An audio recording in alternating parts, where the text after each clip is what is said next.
FBI spying through webcams.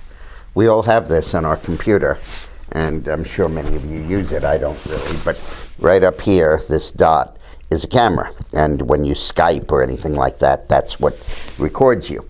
Well, the FBI, it was revealed last week, has the technology and has for several years the ability to turn on the webcam even when the computer is closed and off like it is now. And it can film everything that's going on in a room. I think if it's actually closed, it can't, but if you leave it open like this, it can. And the FBI can remotely download all of your emails, all of your photos, any memos you have and documents you have on your computer, and activate the webcam to film the room even when the computer is turned off. And unfortunately, when they do so, no light appears on your computer. There's no indication that the camera is active, nothing that you can see.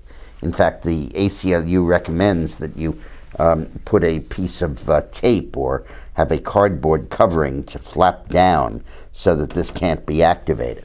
But the implications of this for the Fourth Amendment search and seizure laws are horrific. This means that you no longer really leave footprints when you burst into someone's life and execute a search.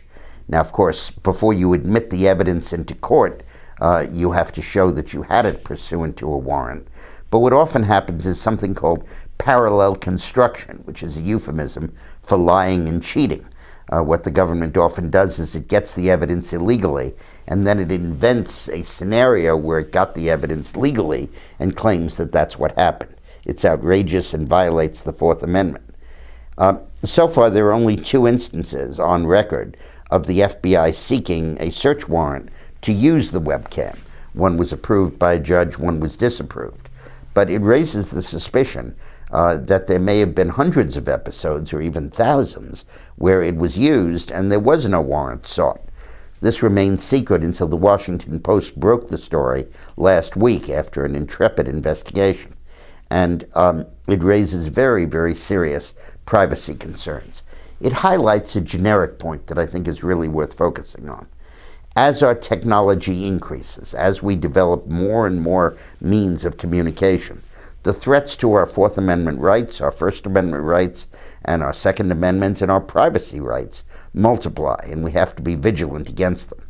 One of the things that I'm supporting is a bill introduced by James Sensenbrenner, a Republican of Wisconsin, who wrote the Patriot Act. He's no dove. He strongly supports the Patriot Act, and he says the NSA surveillance is just over the top, gone too far, and he says the efforts to rein it in existing legislation are a joke. That's his word.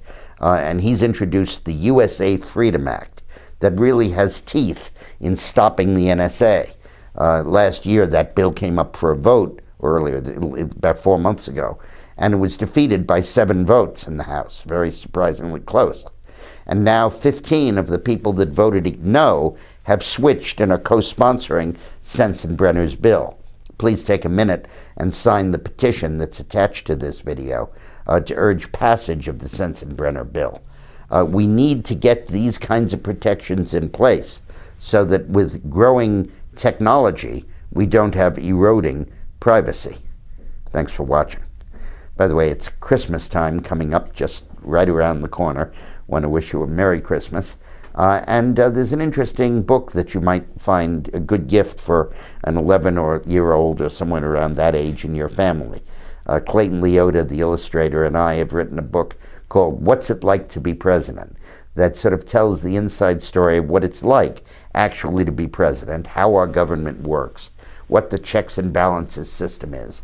And I think you'll find it interesting. You can get it through dickmorris.com or through amazon.com. The book is called What's It Like to Be President? Thanks.